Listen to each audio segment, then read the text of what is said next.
Hi, I'm Kathy. This is my husband Dane and our little girl Nova. We've recently moved to Perth, Australia, and today's video I'll be covering our experience of finding our first rental home in the city. The rental market is quite competitive at the moment, so you need to be very proactive in order to secure a home as quickly as possible.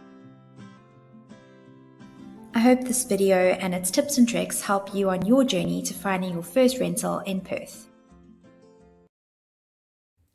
Hi guys, and welcome back to my channel. If it's your first time tuning into my channel, my name is Kathy. I'm a South African expat, wife and mom, and I've recently made the move to Perth with my family. We've been here about a month now, and my channel is focusing on what it's taking to get our life set up here, basically finding our feet in the new city, and I'm sharing our experiences, hopefully to help others who are thinking of making the move or who are definitely going to be making the move in the short term. I really hope you enjoyed today's video. Please stick around, give it a thumbs up if you enjoy it, and don't forget to subscribe to my channel. I also just want to apologize ahead of time for we do have quite a rainy day. There's quite a bit of thunder, heavy showers, so that might come through in the sound of this video. I'm hoping it doesn't, but if it does, please excuse any weird sound quality. And then also, the house is still pretty echoey. I'm sure you can hear. We're waiting for our shipping container to be released from customs. So our goods have come all the way from Dubai. Basically, customs takes 2 to 3 weeks to clear. And yeah, we've basically got very little furniture in the house. So echoing is sort of just part of the life right now. Hopefully it doesn't put you off. And I appreciate your understanding. Guys, so let's jump right into today's video. So if you watched my previous video, which was about the 5 things I'd wish I'd known about Perth before moving here, I will link that video down below for you to go have a look if you haven't seen it yet. Basically, one of the main points I covered was the housing shortage that's currently going on in the city. And it took us about a month to find our home, which in the grand scheme of things isn't a lot. There are people who are taking much longer to secure a home, and I thought it would just be handy to share some tips and tricks on what we did to optimize our chance at getting a home and signing a rental contract as quickly as possible. I think landing in a new country, that has got to be at the top of your list, is just finding a place to call home as soon as you possibly can, and that allows you to really start putting down roots and getting out into your community and being able to enjoy your life here.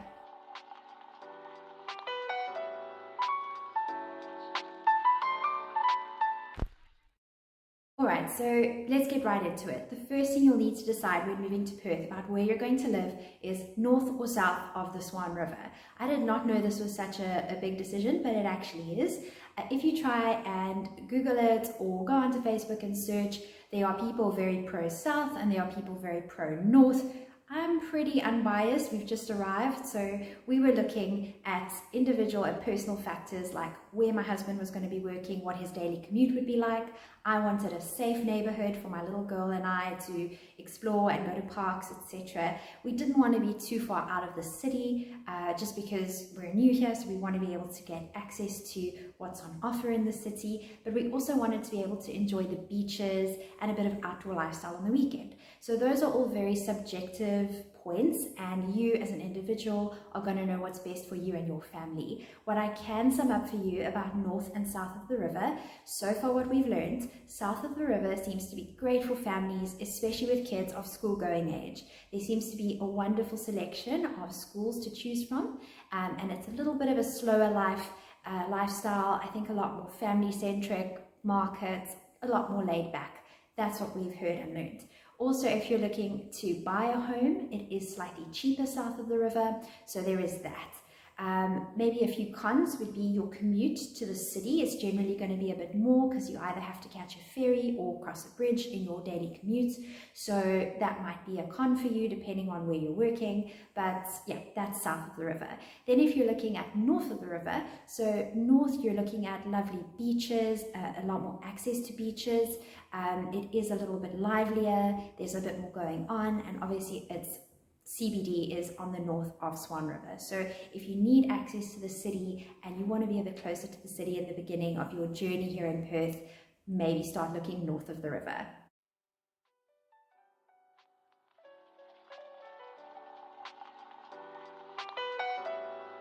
Right, once you've made that decision, you can actually start narrowing down and looking at neighborhoods that interest you, basically deciding on what type of home you're looking for. So there's some beautiful apartments out there in the CBD and in a city, if you're a young couple or perhaps just a family who's used to apartment living and doesn't really need a garden or too much space.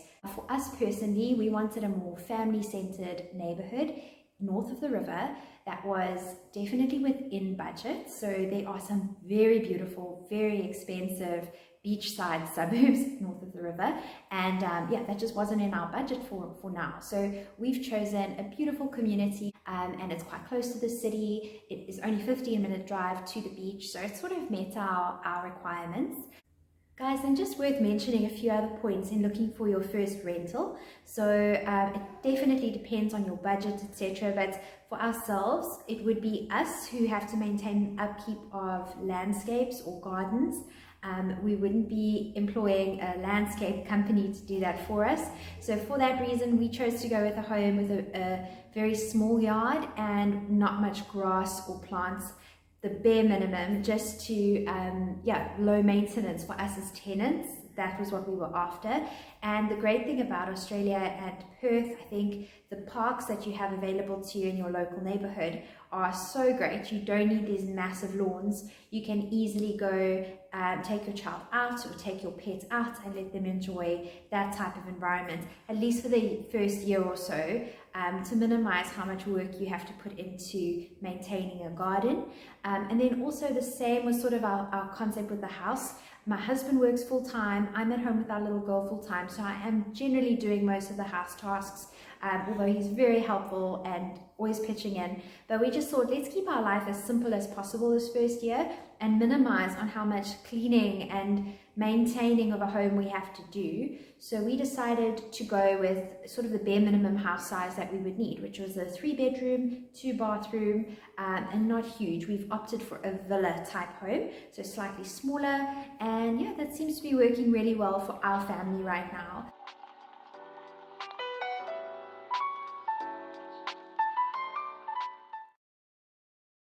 Right guys, then let's go down to exactly what sites you're going to be searching for homes for. So the best one in my opinion was realestate.com.au. I did have a quick look on other sites like Domain, but I found it quite repetitive. Realestate.com.au, it gave me sort of the best filters, it sent me good notifications, and it seemed to have the widest variety and was updated the most frequently. So you need to go onto that site, set yourself up properly, set notifications for areas you're interested in, and start really searching. This takes a lot of time, it's hours and hours of looking at properties, but using the filters does help obviously narrow your search down quite a lot. So get started on that. So when it came to searching for properties on realestate.com.au, I found it much easier just to use their website and not actually make use of the app too much. Sometimes I would scroll on the app and look for properties, but I found that the filters and just the whole system in general was a lot more efficient on my laptop versus using the app on my phone. But that's a personal preference, and if you find the app works for you, go for it by all means. So the most useful tool for me researching areas that we possibly wanted to live was Facebook. So I would join community pages for each community that we were interested in. I narrowed our neighborhoods down to about 3 neighborhoods that we were seriously looking at, and I joined their Facebook community pages. This gives you some insight into the type of community that it is. It gives you some insight into things like security. Are there any petty crimes going on in the neighborhood? Things like that, which you don't always see if you type it just into Google. So make sure you join those community groups on Facebook. Ton of information. You might even get lucky and find your home with an owner advertising directly on that group. Right, then another valuable resource I used when researching suburbs for my family and I am South African, so we do come from a background in our country where crime is quite prevalent, and it's definitely something we consider when choosing a home for our family is safety. I think most people would. We previously lived in Dubai in the United Arab Emirates, which was incredibly safe.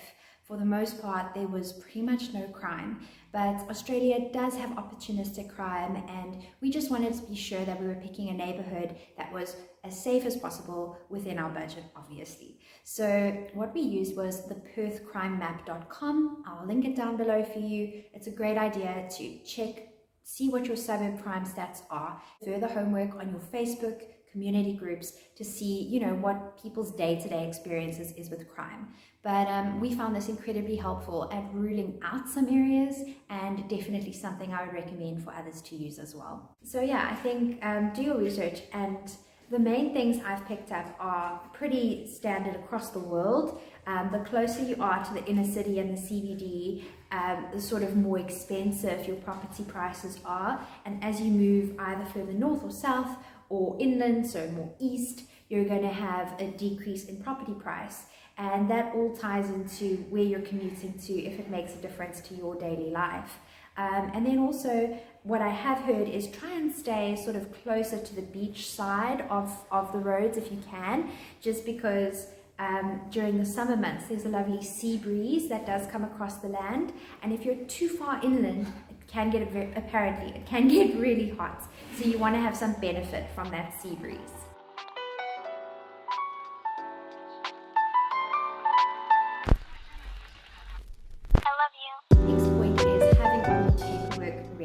So go on to realestate.com.au. I will link the page down below for you. It should give you a good list of all the documentation you need for a rental application. It's quite extensive. They would like property references if possible from previous landlords that you've rented from, character references. I did a family resume or profile for my family and I'm happy to share that with you to give the agent and the landlord who's ultimately making the decision just a little bit of insight into the type of people we are and where we're from and what our background is, just so that they know us and we're not just some random black and white application. I will be linking that down below. I did a really cute design on Canva, and I'm happy for you to copy paste that and make it your own. Once you are able to book a few viewings on realestate.com, you're able to send the agent a booking request to view, or an inspection as they call it. You need to go to as many of these as possible. Don't think I've got 4 properties that I'm going to visit and I'm bound to get one of them, because there are up to 20 to 30 people rocking up per viewing or inspection at this stage. So yeah, it's a competitive market. So you need to be putting a lot of effort into finding as many properties that are options for you and your family as you can, and making sure you put yourself out there and head to those viewings. Once you're at the viewing, be sure to make a good impression on the real estate agent. So strike up conversation with them, tell them you're serious about finding a home, obviously ask any necessary questions of what might put your application ahead of the pack. Try and stay top of mind with that agent, that they remember you when you do submit your application. And once you have submitted your application, follow up with them. If it's a property that you really want and are keen to get, don't leave it with them. Don't leave the ball in their court. They've got how many properties that they're showing, how many applications that they're receiving. So be sure to be quite aggressive and stay top of mind with the agents.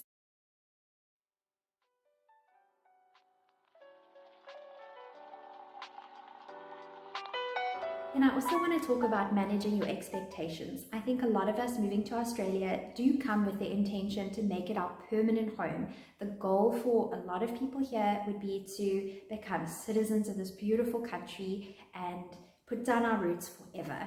And I came here with that vision. It's definitely what my family and I are working towards, but it was very hard when it came to choosing a home. I had to understand I'm not choosing my dream home.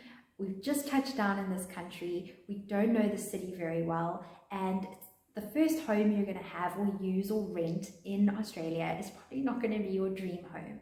So I feel like you need to lower your expectations, find a home that ticks most of your boxes when it comes to important things like, is it safe? Is it in an accessible part of town for you and your family? Does it have good facilities that your family will make use of? Rather than it has to be the dream house at the perfect location in the most expensive suburb. Like, manage your expectations and rather come in and find a practical home versus your dream home. Because if you start searching for that dream home from the get-go, you're going to set the bar sort of this high for yourself, and it can be quite daunting and demoralizing if you're not finding the perfect home to start off with. So even if you end up staying in your rental just for a year or 2 years, that's perfect. It's giving you the opportunity to learn more about the country and really find your feet before perhaps buying your home, your first home, or perhaps choosing the suburb you'd like to see yourself living in for the next 5 to 10 years.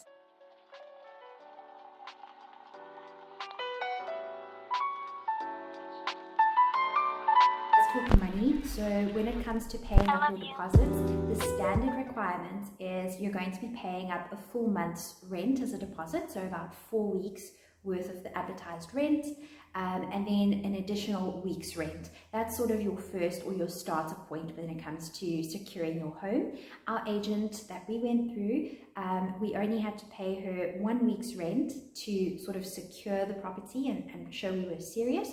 We were then allowed 7 days, if needed, to get the deposit together. We were fortunate enough to be able to pay this as quickly as possible, and I strongly recommend you have that sum of money ready and waiting in your bank account, and it's easy to get to and easy to clear, because you could lose a property if you don't get the money paid to them in time. When it comes to the current market, people are quite keen to secure the homes that they like, so they are throwing money at it. By that I mean, a property might be advertised for say $600 and someone walks in right off the bat and offers $650. So your application is sort of thrown out the back door because you're not aware and you've offered the requested $600 a week.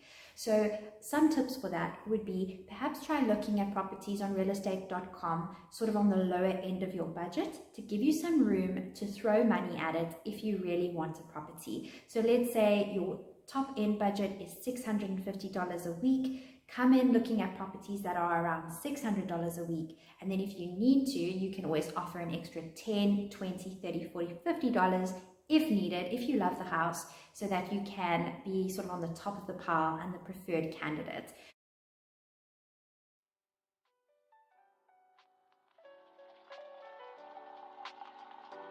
And if you've been following our story, you'll know that we did travel with our little dog, Alula, as well. So we needed to find a property that was pet friendly. It's pretty black and white in Australia. They usually list it at the bottom of your property listing on realestate.com that it's pets considered or no pets. So you sort of know from the get-go, but you could always have that conversation with a real estate agent in person when you actually attend the viewing. I'd strongly recommend that.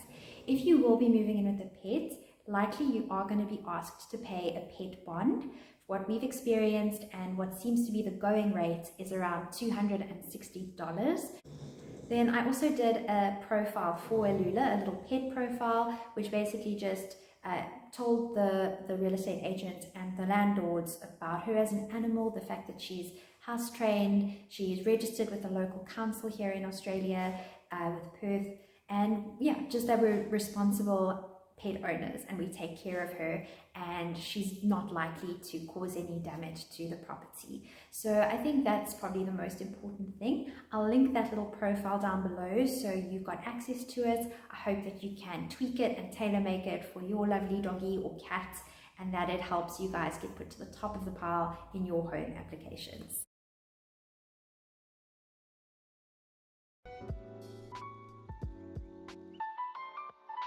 Before moving in, a very important document, the PCR. It's got nothing to do with a COVID test, thank goodness. Basically, it's a property condition report. So the agent would have come into the property and done a very thorough inspection, or at least they should have done a very thorough inspection, and noted in a formal report any damage that's already at the property, so that you are not liable when you move out of the property. They send you a copy of that report, and it's your responsibility to literally do a walkthrough of your home, point for point, and check everything on that report, and then also do a walkthrough like with your own vision and your own perception through the house, each room, and go through step by step any single flaw, crack, scratch, bit of paint chipped off that you might find. They're very strict, from what we've heard, people are very strict about any damage to property, and you're very easily going to lose a deposit if you haven't noted something that was, damaged before your move in. So that's my little girl playing with her kitchen Anyway, so yeah, that's the main concept with the PCR, and you have to sign off on this. So take any photographs, take more photographs than you probably need to, just to be double sure you've noted any damage to that property. It's not quite like South Africa where and Dubai, where I think they were quite lenient in like wear and tear on properties. They're pretty strict here, guys. It's not like if you strip a light fitting, it's like if there's a tiny little scratch on the laminate floor that they didn't note and you didn't see before you moved in, that you'll be liable for that. So you really need to do this properly and make sure you are covering all your bases. So that's it for today's video, guys. I really hope you enjoyed it, and I hope that these tips give a little bit of insight into what's involved in finding your property and your first rental here in Australia. I'd love for you to connect with me on Instagram as well, Kath_Buerta, just so that you can reach out to me and ask me to make any videos that would be of interest to you. Luna snoring again. Sorry. Like, perhaps you want to know more about grocery stores or what life's like here with children, what family activities we're doing on the weekends. I'd be happy to answer any questions or cover any specific subjects in my videos. So I really appreciate you guys watching and sharing a bit of your day with me. Please subscribe to my channel. I really appreciate it if you do. Don't forget to give this video a thumbs up, and I'll catch you in the next one.